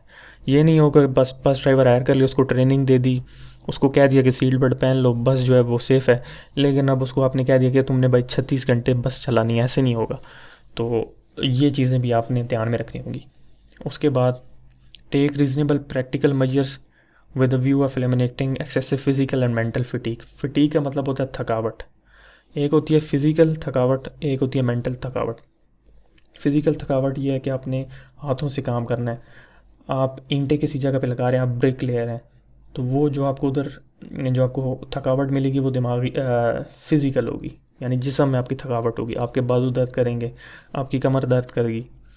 आपने उसके ऊपर भी नज़र रखनी है। तो उसके साथ साथ मेंटल हेल्थ भी देखनी है। यानी जैसे आजकल सॉफ्टवेयर इंजीनियर्स वगैरह हैं तो उनको बाकी जिस्म की तो कोई थकावट नहीं है, लेकिन वो मेंटली बहुत स्ट्रेस आउट हो जाते हैं। तो आपने ऐसे मेजर्स लेने हैं कि वो इंसान जो है, जो वर्कर है, वो ना तो मेंटली थकावट में जाए और ना फिज़िकल थकावट में जाए। इसके लिए आपने क्या करना है, अपने वर्किंग आवर्स सही अच्छे सेट करने हैं, यानी 8 घंटे, 10 घंटे या 12 घंटे सेट करने हैं। जिन जगहों पे आपने देखा होगा कि मोस्टली 12 घंटे लोग काम करते हैं तो उनको फिर हफ्ते में 2 छुट्टियां मिलती हैं। तो ये इस तरह से सेट किए जाते हैं। उसके बाद keep up to date with scientific and technical knowledge to comply with the above. इसलिए आपने देखा होगा कि जब भी अखबार में या कहीं पे भी ऐड आता है तो उसके अंदर ये बताया जाता है कि सेफ्टी ऑफिसर हमारे पास है, उसके पास मेंबरशिप्स होनी चाहिए, ठीक है, वो आयोश का मेंबर होना चाहिए, वो निबोश का मेंबर होना चाहिए। यानी वो मेंबरशिप्स उससे मांगी जाती हैं। वो क्यों मांगी जाती हैं? ताकि जो हम सेफ्टी ऑफिसर हायर कर रहे हैं वो अप टू डेट रहे। जब आप आयोश के मेंबर बन जाते हैं तो ग्रेजुएट मेंबर जैसे आप बन गए तो आपने हर साल कुछ ना कुछ इवेंट्स में जाना होता है। आपको वो रिसाले मेल करते हैं, आपको वो ईमेल्स भेजते हैं, वो टॉक्स करवाते हैं, आप उनमें जाते हैं। तो आप क्या होते हैं, आप अप टू डेट रहते हैं। कंपनी इसलिए ऐसे सेफ्टी ऑफिसर्स को हायर करती है क्योंकि उनको अप टू डेट नॉलेज चाहिए। जैसे आजकल न्यू मशीन्स आ रही हैं तो उनके मुताबिक अप टू डेट होना चाहिए। अब ऐसे ना होना कि फॉर एग्जांपल आपकी कंपनी है वो पहले स्टीम पावर यूज़ करिए, स्टीम के लिए जो हेल्थ एंड सेफ्टी के असूल होंगे वो कुछ और होंगे, और आजकल हमारे पास जैसे डीजल पावर मशीन्स आ रही हैं, इलेक्ट्रिक पावर्स आ रही हैं, सोलर पावर्स आ रही हैं, न्यूक्लियर पावर आ रही हैं। तो आपकी जो भी नॉलेज है ना हेल्थ एंड सेफ्टी के मुताबिक वो अप टू डेट होनी चाहिए। तो ये हमारे पास किसकी रिस्पॉन्सिबिलिटी है, ये एम्प्लॉयर की है जो आपको हायर कर रहा है। उसके बाद आ जाती है जी वर्कर्स रिस्पॉन्सिबिलिटी एंड उसके राइट, उसके हकूक़, वर्कर ने क्या करना है और उसके हकूक़ क्या हैं। तो ये हमारे पास article 19 of C-155 also practice obligation on workers expanded in R-164 as follow. ठीक है, ये वही चीज़ है, वही C-155 बन चल रही है अभी कन्वेंशन हमारे पास, और उसका आगे से रिकमेंडेशन 164 ही चल रहा है। लेकिन अब हम किस चीज़ पे आ गए, हम एम्प्लॉय पे आ गए या वर्कर पे आ गए। ठीक है, तो अब वर्कर का क्या काम है कि take responsible care of their own safety and that of other people. यानी वर्कर का ये काम है कि वो अपने आप को सेफ़ रखे। फॉर एग्ज़ाम्पल, एम्प्लॉयर ने किसी वर्कर को कोई काम करने के लिए बोला और वर्कर को वो सेफ़ नहीं लग रहा, तो उसका काम है कि वो ना कर दे, वो बोल दे कि भाई जब तक सेफ़ नहीं बनाओगे तब तक मैं इधर नहीं जाऊँगा। ठीक है, ये उसका क्या है, ये उसकी रिस्पॉन्सिबिलिटी है, ये उसका हक़ है। एक तो उसकी ये जिम्मेदारी है, ऊपर से ये उसका हक़ है। ठीक है, दूसरा ये है कि comply with safety instructions and procedures. अब ये नहीं है वर्कर का कि वो उसको हार्ड हैट्स दिए जा रहे हैं, उसको ओवरऑल्स दिए जा रहे हैं, उसको ग्लव्स दिए जा रहे हैं, उसको गॉगल्स दिए जा रहे हैं और उसको इंस्ट्रक्शन दी जा रही है कि भाई ये पहनो, और वो उनको ना पहने। ऐसे नहीं हो सकता, ये उसकी रिस्पॉन्सिबिलिटी है कि उसने ये पहनना है। उसके बाद आगे आ जाता है कि use all safety equipment properly, यानी उसको हर सेफ्टी इक्विपमेंट जो है ना उसको प्रॉपर यूज़ करना है। ये नहीं कि डर के मारे हल्का सा मास्क मुंह पे तो लगा लिया लेकिन पूरा नहीं पहना, सिर्फ यहाँ तक रखा हुआ है, नहीं पूरा रखना है। तो उसने जो सेफ्टी इक्विपमेंट है उसको कम्प्लीटली यूज़ करना है, उसको प्रॉपरली यूज़ करना है। Report any situation that they believe could be hazard and which can not themselves correct. यानी अगर वो वर्क प्लेस पे हैं और उनको कोई चीज़ सेफ़ नहीं लगती तो ये उनका काम है कि उनको वो ख़तरा जो है वो बताना है, उसको रिपोर्ट करना है, अपने सीनियर्स को रिपोर्ट करना है। अगर तो वो ख़ुद ठीक नहीं कर सकते, फॉर एग्जांपल कहीं पे कोई कॉफ़ी गिरी हुई, पानी गिरा हुआ है, तो आपका काम है कि आप उसको साफ़ कर दें। ये बहुत आसान सा काम है, ये दुनिया का हर इंसान कर सकता है। मॉप उठाया और उसको साफ़ कर दिया। लेकिन वहाँ पे अगर डीजल गिर गया या कोई और ऐसा केमिकल गिर गया जिसको आप नहीं साफ़ कर सकते, तो आपका काम है कि आप अपने अपर्स को बताएं। उसके बाद report any work related accident और इल हेल्थ, यानी किसी का कोई मशीन में हाथ आ गया, वो बीमार हो गया, तो ये उसका काम है कि वो कंपनी को इन्फॉर्म करे कि भाई ये हो गया। ये नहीं कि वो अपनी नौकरी बचाने के चक्करों में छुपा ले, ऐसा नहीं हो सकता। उसके बाद वही वर्कर्स रिस्पॉन्सिबिलिटी एंड राइट्स की आगे चल रहे हैं। इसके अंदर अब article 19 of C-155 states that every worker must be. तो ये अब वही आर्टिकल चल रहा है कन्वेंशन 155 का, आर्टिकल 19, और उसके अंदर आगे बताया गया कि given adequate information on actions the employer has taken to ensure safety and health given the right. ये अब उसके हकूक़ बताए जा रहे हैं, यानी उसको प्रॉपर इन्फॉर्मेशन जानी चाहिए जो एम्प्लॉयर ने इम्प्लीमेंट की है। फॉर एग्ज़ाम्पल, एम्प्लॉयर ने कोई सेफ सिस्टम ऑफ वर्क्स बनाए हुए हैं, कोई SOP बनाई हुई है, तो वो ये वर्कर का हक है कि उसको पता होना चाहिए कि यहाँ पे सेफ्टी के लिए क्या सिस्टम्स हैं जो उसने फॉलो करने। Given the right to the necessary training in safety and health, यानी ये उसका राइट है कि उसको नेसेसरी ट्रेनिंग देनी चाहिए। फॉर एग्ज़ाम्पल, एक वर्कर है, उसको मास्क पहनना नहीं आ रहा या कोई ओवरऑल है वो सही तरीके से पहनना नहीं आ रहा, उसका यूज़ उसको नहीं पता कि ये जो गॉगल्स हैं, जो सेफ्टी गॉगल्स मुझे दी गई हैं, ये किस टाइम पहननी है, किस जगह पे पहननी है, तो उसको ट्रेनिंग देनी चाहिए। ये उसका हक है। ये नहीं कि बस गॉगल्स पकड़ा दी, उसको ट्रेनिंग भी इसकी देनी है। Consulted by the employer on all matters of the safety and health relating to their work, यानी कंपनी जब भी कोई नया काम स्टार्ट करने लगे तो उसको वर्कर से पूछना पड़ेगा, उसकी इनपुट लेनी पड़ेगी। यही वजह है कि अक्सर कंपनीज़ में आपसे सर्वे करवाए जाते हैं, सर्वे लगे होते हैं उनकी आप डिफरेंट वेबसाइट्स खोलते हैं। इवन अगर आप मेट्रो पे शॉपिंग करने जाएं, घर आएँ, तो आपको ईमेल आई होती है, उसके अंदर सर्वे होता है कि आपको क्या चीज़ पसंद है, क्या चीज़ नहीं पसंद है। तो इस तरीके से कंपनीज़ भी सर्वेज लेती हैं ताकि जो वर्कर है उसका इनपुट भी उनके पास आ जाए। ठीक है, उसके बाद given the right to leave a work place that must have reason to think present immediate and serious danger to his life or health and can not be compelled to return until it is safe. इसका example ये है कि worker के पास ये हक है कि वो अपने आप को वर्क प्लेस पे जब तक सेफ़ महसूस ना करे, तो वो वहाँ उसकी जान को ख़तरा हो या वो उसको कोई चोट लग सकती हो, तो वो वर्क प्लेस छोड़ सकता है और तब तक वापस नहीं आ सकता जब तक कि वो मसला टल ना जाए। इसकी एग्जांपल मैं देता हूँ। आप किसी बिल्डिंग में काम कर रहे हैं और वहाँ पे अर्थक्वेक आ गया, तो ये आपका हक है कि आप वहाँ से बाहर जा सकते हैं। ये नहीं कि अब जो एम्प्लॉयर है वो आपको रोक देगा, नहीं भाई ज़लज़ला आता है तो आए, आपने काम नहीं छोड़ना। या बिल्डिंग को आग लगती है, लगने दो, आपने अंदर ही खड़े रहना नहीं। आपने देखा कि भाई आग लगी, चुप करके आप निकल जाएं और तब तक वापस ना आए जब तक वो आग ना बुझ जाए, या तब तक वापस ना आए जब तक कि वो ज़लज़ला बंद ना हो जाए। तो ये आपका हक है, ये आपका राइट है। उसके बाद आ जाती है हमारे पास रोल ऑफ इन्फोर्समेंट एजेंसीज़। और इन्फोर्समेंट एजेंसीज़ हमारे पास क्या होती हैं? ये हमारे पास लोकल जो हमारे पास पुलिस होती है, उसके बाद जो हमारे पास फेडरल लेवल पे जो एजेंसीज़ होती हैं वो होती हैं हेल्थ एंड सेफ्टी को जो रेगुलेट कर रही होती हैं, उनको देख रही होती हैं हमारे पास। जैसे मिनिस्ट्रीज़ हैं वो होती हैं, इवन आपके जो फायर फाइटर्स हैं वो भी इंस्पेक्शन के लिए आते हैं फायर के मुताबिक। उसके बाद हमारे पास फूड इंस्पेक्टर्स होते हैं कि कोई फैक्ट्री उधर खाने की चीज़ें बनी है तो वो फूड को इंस्पेक्ट करने आते हैं। तो ये हमारे पास सारी इन्फोर्समेंट एजेंसी होती हैं। ये आपको, अगर आप कंप्लाई नहीं कर रहे होंगे तो आपको एक तो अदालत में घसीट सकती हैं, दूसरा आपको फ़ाइन कर देंगी ये। तो इसके अंदर इसने सबसे पहले बताया है कि जो हमारे पास इन्फोर्समेंट एजेंसीज़ हैं इनका कोई दुनिया के अंदर एक जैसा निज़ाम नहीं है। हर मुल्क की अपनी पुलिस है, हर मुल्क की अपनी एजेंसीज़ हैं। कईयों ने एक एजेंसी बनाई हुई है, कईयों ने 10 एजेंसी बनाई हुई है। यही वजह है कि आपने अक्सर देखा होगा कि जब पेट्रोल पम्प बनता है, पेट्रोल पम्प पाकिस्तान में बनता है, तो उसके लिए लोग कहते हैं कि जी 20 अप्रूवलें चाहिए। तो बेसिकली जो अप्रूवल्स होती हैं उनमें से 18 तो वो हेल्थ एंड इन्फोर्समेंट एजेंसीज़ की होती हैं। तो उसके बाद फिर ये है कि हमारे पास अगला पॉइंट बता रहा है कि जो कंट्री स्पेसिफिक एजेंसीज़ हैं वो क्या क्या हो सकती हैं। हर कंट्री की अपनी स्पेसिफिक होती है, जैसे हेल्थ एंड इन्फोर्समेंट एजेंसी होगी, फायर अथॉरिटी होगी, इंश्योरेंस कंपनीज़ होगी। वो क्योंकि आपकी बिल्डिंग को खुदा ना खासा कुछ हो जाए तो वो इंश्योरेंस क्लेम आपको देती होती हैं, तो वो ख़ुद जो है ना चेक कर रही होती हैं कि आपने हेल्थ एंड सेफ्टी आया इन्फोर्स की है कि नहीं की। पॉलिसीज़ में भी involve in enforcing health and safety law in some countries. उसके बाद ये है कि इसमें बता रहे हैं कि जो हमारे पास पुलिस है वो भी कई जगहों पे उनका अमल दरामद होता है वो चेक करने के लिए कि आया हेल्थ एंड सेफ्टी के जो असूल हैं वो प्रॉपर चल रहे हैं कि नहीं चल रहे, कि किसी वर्क प्लेस पे अगर ना हो तो वो वर्क प्लेस बंद करवा देते हैं। जो मैनेजर्स हैं अपर लेवल के जो बंदे हैं उनको उठा के ले जाते हैं, जेल में बंद कर देते हैं, उनको अदालत में पेश करते हैं या फिर उनके फ़ाइन्स करते हैं।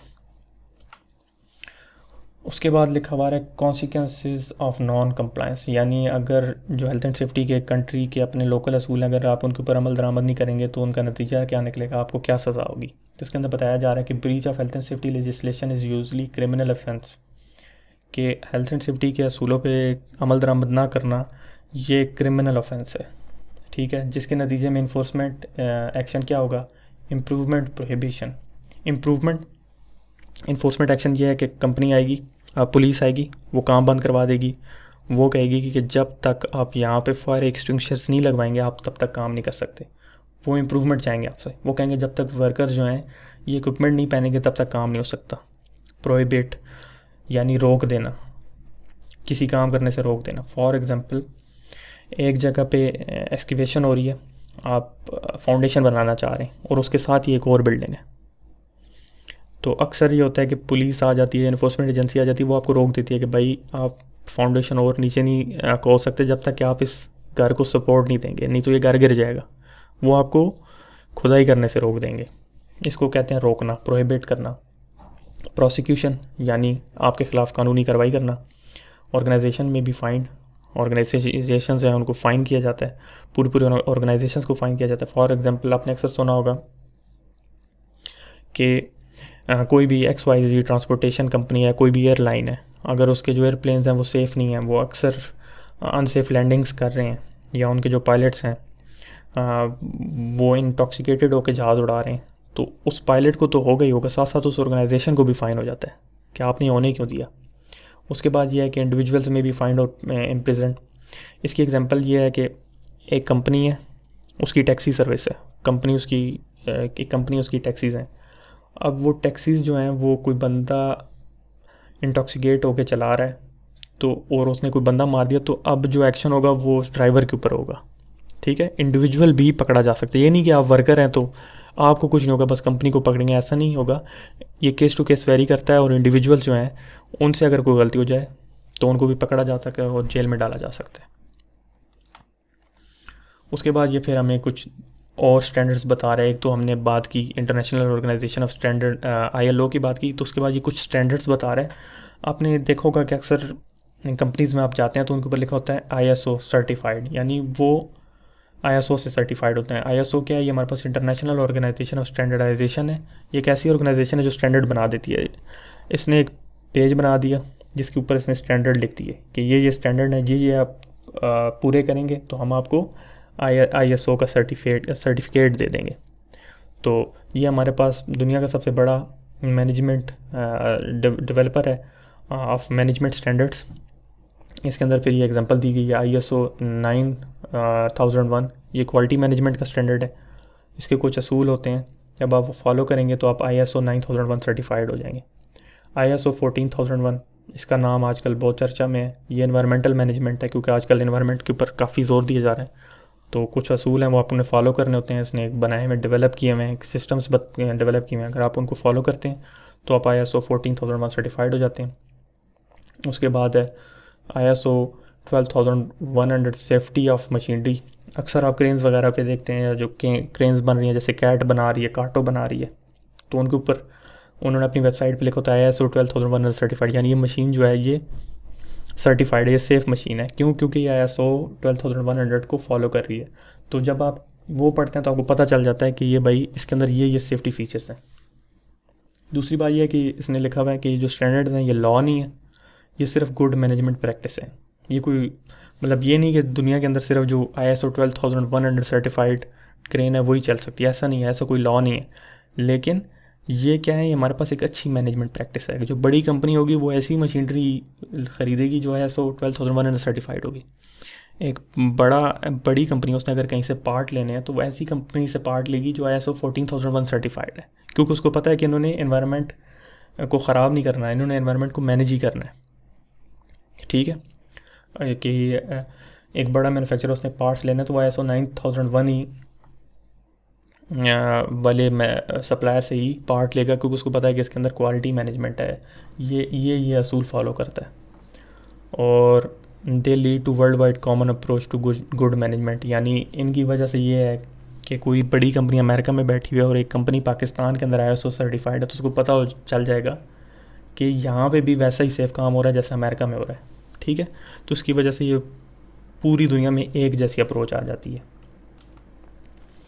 फिर इसने आगे से अदर इंटरनेशनल स्टैंडर्ड्स को बताया, जैसे हमारे पास है internationally recognised standard for occupational health and safety is currently ISO 45001, और उसके बाद है compatible with ISO 9001 and ISO 14001।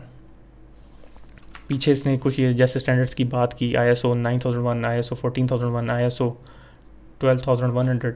इसी तरीके से फिर इसने आगे बताया कि हमारे पास जो हेल्थ एंड सेफ्टी के लिए जो स्टैंडर्ड है वो आजकल चल रहा है ISO 45001, और ये कंपैटिबल किससे है? ISO 9001 एंड ISO 14001 से ये कंपैटिबल है। और इसके बाद एंड में इसने कुछ इन्फॉर्मेशन के सोर्सेज दिए हैं जो आप जाके चेक कर सकते हैं, जहाँ से आप और इन्फॉर्मेशन ले सकते हैं हेल्थ एंड सेफ्टी के बारे में। एक वो है हमारे पास www.hse.gov.uk, health and safety executive UK। उसके बाद occupational safety and health administration, ये USA की वेबसाइट है, OSHA। उसके बाद European agency for safety and health at work, EU। अगर आप यहाँ के वर्कर हैं यूरोपीय यूनियन के तो आप इस वेबसाइट पे जा सकते हैं। अगर आप ऑस्ट्रेलिया के हैं तो ऑस्ट्रेलिया की वेबसाइट भी दी हुई है। तो इन वेबसाइट्स के ऊपर जाके आप अपने जो रिस्पॉन्सिबिलिटीज़ हैं, जो आपके रोल्स हैं वो पढ़ सकते हैं, और आपके जो राइट्स हैं वो भी पढ़ सकते हैं। तो ये वेबसाइट्स हैं जिनके ऊपर आप जाके ये पढ़ सकते हैं। Who does what in organisation, कौन क्या करता है किसी भी कंपनी में। तो सबसे पहले जो आ जाता है वो आ जाता है हमारे पास एम्प्लॉयर। सो एम्प्लॉयर क्या हो सकता है? एम्प्लॉयर एक कंपनी हो सकती है जो आपको हायर करती है, या एक बंदा हो सकता है। यानी अगर आपकी बात जॉब श्लम्बर्जर में लगी है तो श्लम्बर्जर आपका एम्प्लॉयर है।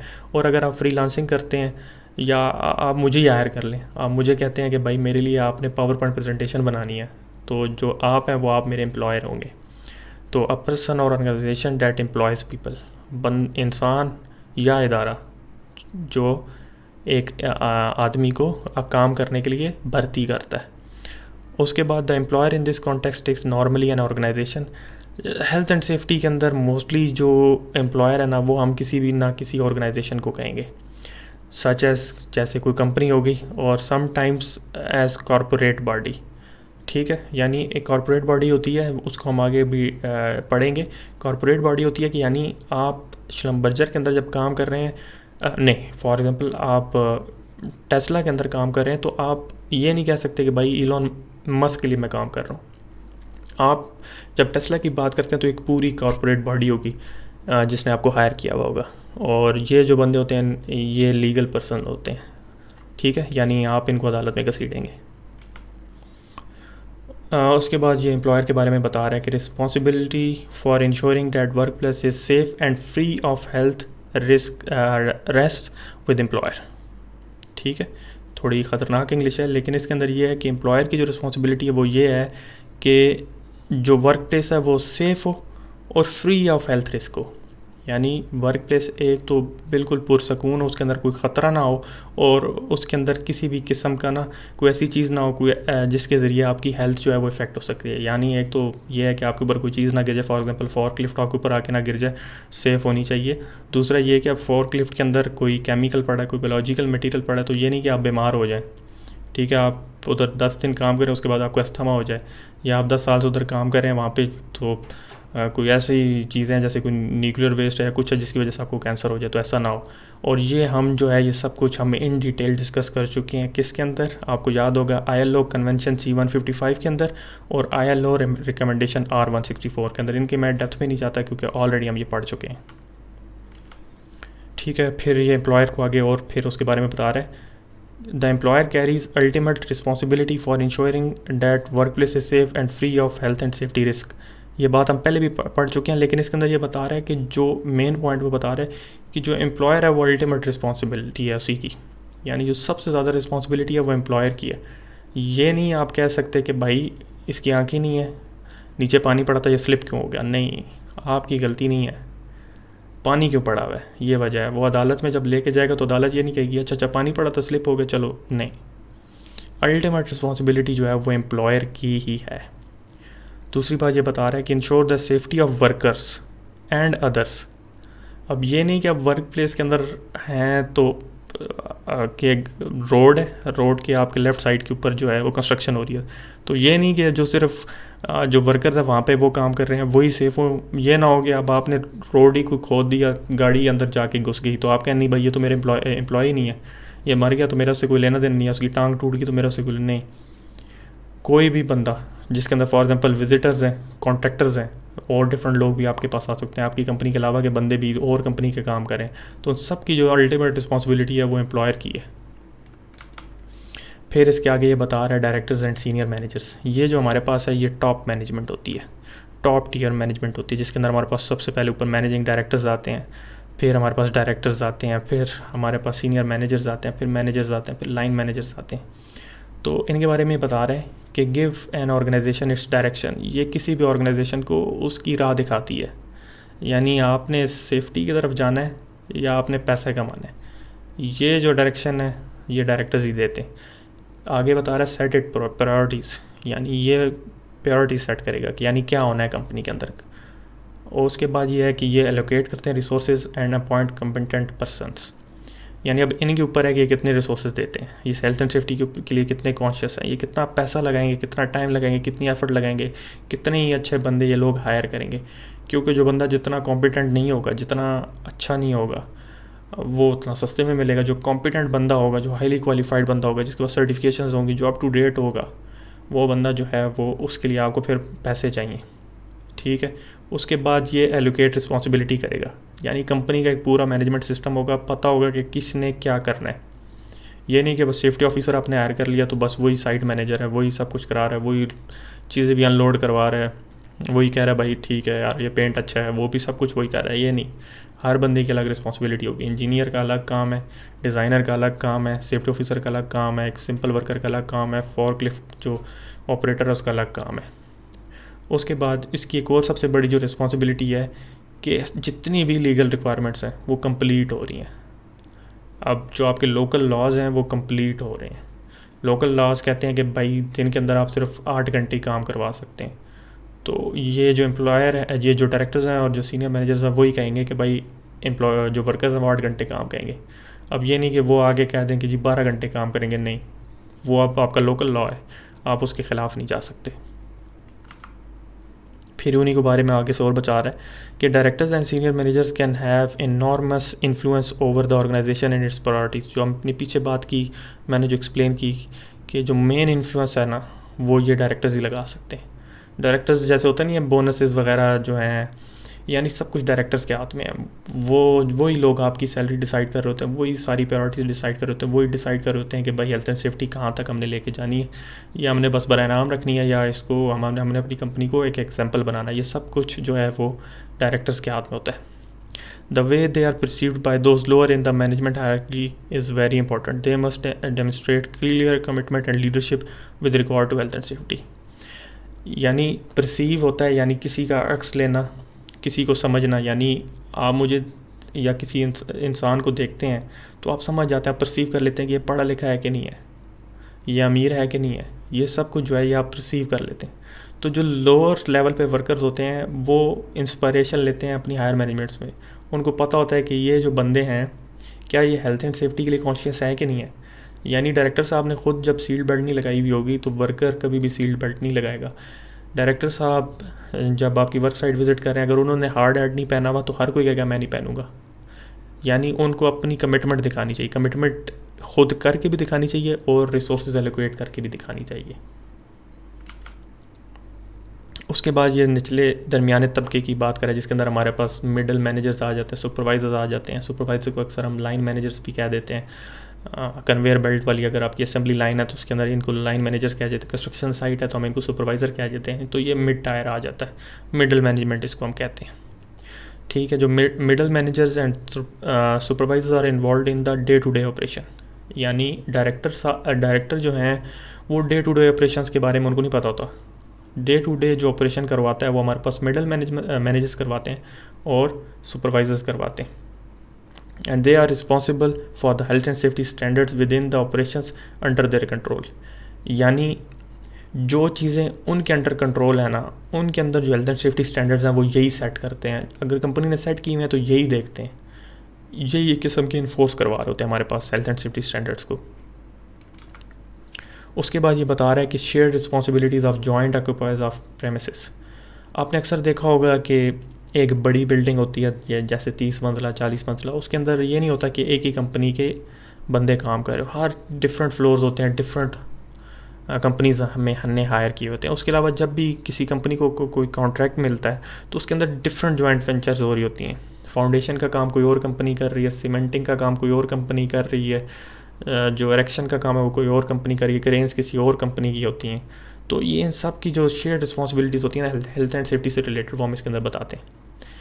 इसके अंदर ये बात कर रहा है ILO की कन्वेंशन C155 आर्टिकल 17 और ILO रिकमेंडेशन R164 की रिकमेंडेशन नंबर 11 के बारे में कि employers in shared facility should communicate to develop appropriate health and safety standards and appropriate policies and procedures. अब एक वर्क प्लेस पे जब हमारे पास 3 से 4 कंपनीज आ गई तो उनकी जो है ना कम्युनिकेशन वो अच्छी होनी चाहिए, वो एक ही टेबल पे होनी चाहिए। ये नहीं कि एक कंपनी कह रही है मैंने हार्ड हैट्स पहनने हैं, दूसरी कंपनी के बंदे कह रहे हैं हमने नहीं पहनने। नहीं, उन्होंने जो है ना वो एक ही स्टैंडर्ड सेट करना है और उन्होंने जो अपनी पॉलिसीज़ और प्रोसीजर्स हैं ना उनको भी अलाइन करना है। तो ये जब काम शुरू करने से पहले ही जो कंपनीज हैं वो मिल के SOPs बना लेती हैं।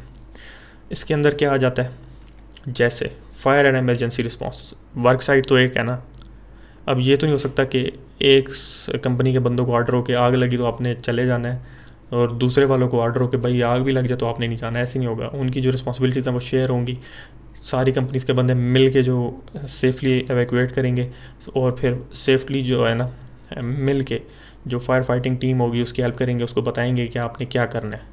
उनका इमरजेंसी रिस्पॉन्स भी ठीक होना चाहिए। ये नहीं कि एक कंपनी का बंदा गिर गया है तो दूसरी कंपनी का बंदा कहे नहीं भाई ये तो मेरी कंपनी का नहीं है, इसको तो मैं बैंडेज नहीं लगा सकता। नहीं, सब कुछ एक जैसा होना चाहिए। उनको रिस्क असेसमेंट्स यानी ख़तरे की निशानदेहियाँ जो होती हैं वो एक दूसरे के साथ शेयर करनी चाहिए। यानी अब एक कंपनी को ख़तरा नज़र आ गया तो उसने दूसरे कंपनी के साथ उसको फ़ौरन शेयर करना है।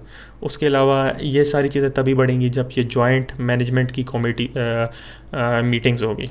यानी जो हमारी ऊपर लेवल की मैनेजमेंट है उनकी आपस में मीटिंग्स होंगी, वो अपनी बातें करेंगे, हेल्थ एंड सेफ्टी को जो है वो एक टेबल पे लेके आएंगे, तो तभी काम चलेगा।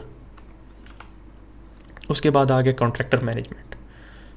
If a client can be held responsible for an injury caused by contractor working for the client, then it must be in client's own best interest to ensure that contractor do not endanger workers or others.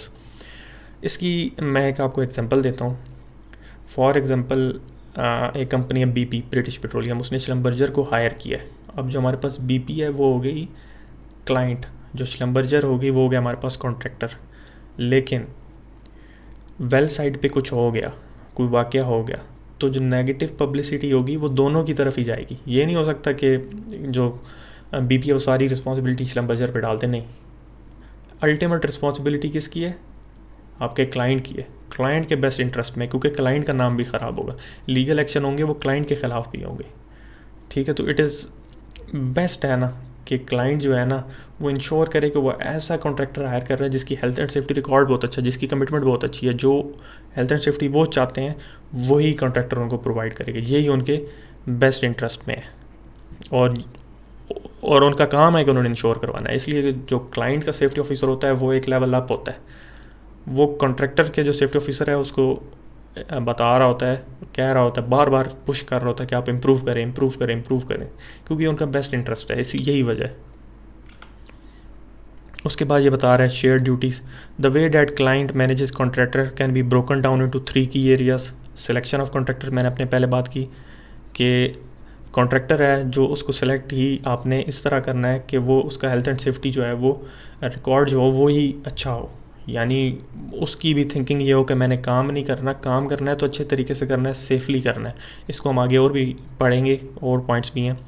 Planning and coordinating the work, यानी ये नहीं कि आपका contractor अच्छा है तो आपने सब कुछ उसी पे छोड़ दिया, नहीं, आपने प्लान करना है और कोऑर्डिनेट भी करना है।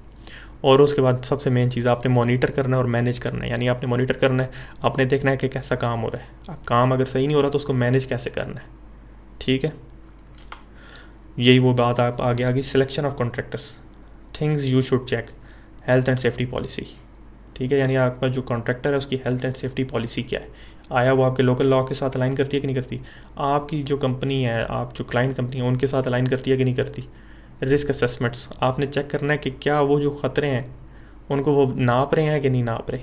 फिर आपने चेक करना है कि उनकी क्वालिफ़िकेशन क्या है, जो वर्कर्स उधर काम कर रहे हैं उनकी क्वालिफ़िकेशन क्या है, उनकी कब कब ट्रेनिंग हुई है, उनके रिकॉर्ड्स आपने चेक करने हैं। आपने चेक करना है कि आया क्या आपके कॉन्ट्रैक्टर के पास या जो बंदे उसने हायर किए हुए हैं उनके पास कोई प्रोफेशनल मेंबरशिप है भी कि नहीं है। प्रोफेशनल मेंबर्स जैसे आयोश देता है, इस तरह डिफरेंट और इदारे हैं वो आपको मेंबरशिप्स देते हैं आपके बंदों को depending on their experience and qualification. तो आयों के पास मेंबरशिप्स हैं कि नहीं है। दूसरा आपने चेक करना है कि वो अपने इक्विपमेंट को कितना मेंटेन कर रहे हैं और कितना टेस्ट कर रहे हैं। ये नहीं कि इक्विपमेंट बस जब ख़राब हो गया तो तभी आपने उसको ठीक करना है, नहीं, वक्तन फ़वक्तन आपने उसकी टेस्टिंग भी करनी है। फिर आपने उनके चेक करना है कि उनके प्रीवियस क्लाइंट कैसे थे, उन प्रीवियस क्लाइंट से आपने रब्ता करना है, पता करना है आपने कि उनके इनपुट क्या है और उनके करंट क्लाइंट्स कैसे हैं। अगर उनके करंट क्लाइंट्स जो हैं वो टॉप लेवल की कंपनीज़ हैं तो आपको आइडिया हो जाएगा कि ये कैसा कॉन्ट्रैक्टर है। फिर आपने उनके एक्सीडेंट रिकॉर्ड्स चेक करने हैं और चेक करना है इन्फोर्समेंट एक्शन, यानी उनके ख़िलाफ़ कोई लीगल एक्शन तो नहीं हुआ, कोई उनको जुर्माने वगैरह तो नहीं हुए। आपने इसके अंदर एक और पॉइंट नहीं है, आपने उनकी जो है ना, आजकल तो सोशल मीडिया का दौर है, तो आपने चेक करना है कि इनके ख़िलाफ़ कोई नेगेटिव पब्लिसिटी तो नहीं हुई, कोई मीडिया कवरेज तो नहीं हुई इनके ख़िलाफ़। दूसरा आपने चेक करना है कि आया उनके पास एडवोकेट रिसोर्सेज हैं कि नहीं है। यही नहीं कि बस सिर्फ किताबी बातें हों और उनके पास हो कुछ ना, आपने चेक करना है कि आया उनके पास रिसोर्सेज हैं कि नहीं है, in terms of financial, in terms of workforce, in terms of training, in terms of competency, यानी कॉम्पिटेंट बंदे हैं कि नहीं है। उसके बाद planning and coordination of the work, information to be shared between client and contractor. क्या क्या चीज़ें हैं, कौन सी इन्फॉर्मेशन है जो क्लाइंट और कॉन्ट्रैक्टर आपस में शेयर करेंगे। सबसे पहले hazards posed by the site and work carry out, कौन से ख़तरे हैं जो हमारे पास काम हो रहा है वो आपको नज़र आ रहे हैं, वो आपको पोज कर रहा है, वो वर्क साइट पे जो हो सकते हैं। एंड वर्क साइट यानी काम और वर्क साइट, काम किस जगह हो रहा है और वो क्या ख़तरे आपको बता रहा है। उसके बाद hazards posed by contractors activity, जो आपका कॉन्ट्रैक्टर है वो वहाँ पे एक्टिविटी कर रहा है, for example work at height कर रहा है, तो वहाँ पे क्या हैज़र्ड्स वर्किंग एट हाइट के हैं वो आपने चेक करने हैं। उसके बाद आपने उनकी रिस्क असेसमेंट्स चेक करनी है और उनकी मेथड स्टेटमेंट चेक करनी है। ये 2 चीज़ें जो हैं ये भी बहुत इंपॉर्टेंट है। उसके बाद आ जाता है planning and coordination of the work. Arrangements between the client and contractor includes ensuring activities do not conflict, यानी आपने ये इंश्योर करना है कि जो आपकी एक्टिविटीज़ हैं वो कन्फ्लिक्ट ना करें। यानी ये ना हो कि आप एक साइड पे लोडिंग हो रही है और दूसरी साइड पे आपका जो है ना वो सामान जो है ना उस लोडिंग ऊपर हो रही है और नीचे वर्कर काम कर रहे हैं। ये ना हो कि आपका जो रोड है वो सेम हो, यानी गाड़ियाँ इधर से भी आ रही हैं उधर से भी आ रही हैं, जो एक्टिविटीज़ हैं वो कन्फ्लिक्ट ना करें। यानी रोड बन भी रहा है और रोड के ऊपर गाड़ियाँ भी चल रही हैं, ये ना हो। सामान उतर रहा भी है और लोड भी हो रहा है, सामान उतर रहा है और उसके साथ बंदे काम भी कर रहे हैं, नहीं, जो आपकी उधर जो एक्टिविटीज़ होंगी वो कन्फ्लिक्ट ना करें।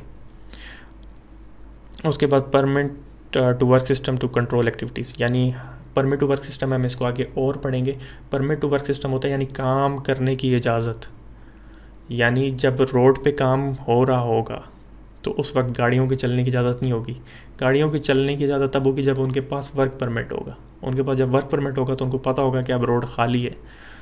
जब कोई गाड़ी से सामान अनलोड हो रहा होगा तो उसके पास वर्क परमिट होगा, उसको पता होगा कि इधर और मेरे नीचे बंदे काम नहीं कर रहे। तो ये वर्क टू परमिट सिस्टम होना चाहिए हमारे पास जो एक्टिविटीज़ हो रही हैं वर्क साइट पर उनको कंट्रोल करने के लिए। उसके बाद monitor and managing the work. Client must monitor the work to ensure safety, यानी ये क्लाइंट का काम है, उसने मॉनिटर करना ही करना है। क्लाइंट्स मोस्टली जो हैं वो सेफ्टी ऑफिसर्स अपने हायर करते हैं ये चेक करने के लिए कि आया काम सेफली हो रहा है कि नहीं हो रहा।